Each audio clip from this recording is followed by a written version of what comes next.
suspects were arrested at the outcry of members of the public. Washtakiwa walishikwa after walalamishi wa public.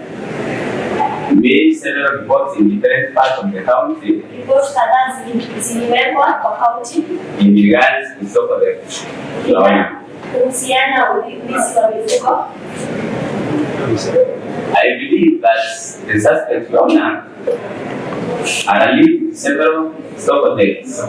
Washtakiwa wanahusiana na kesi kadha wa kadha za wizi wa mifugo within Kirinyaga County, katika Kirinyaga County, Embu County, Nyeri County, and Murang'a County.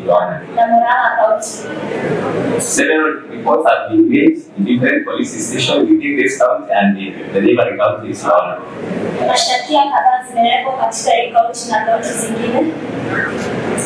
One of the suspects, mshtakiwa mmoja, while at the scene of incident, left his phone. Akiwa mahali tena hiyo kitendo aliacha simu. Which we took and we intended to take it to come to analysts so that we can know you are the owner. Ilichukuliwa na itapelekwa kuangaliwa.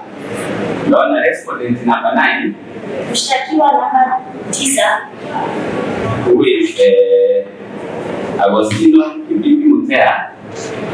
Agostino Kibibi Mutea was arrested in Embu County. Alishikwa Embu County. While in his butchery. Akiwa kwenye butchery yake. Selling meat. Akiuza miti. Which were not akiuza nyama. Which were not inspected, Your Honor. Ila kufanywa uchunguzi. That we bring this court to the direction of which we shall dispose. Unaomba kwamba kesi ipeane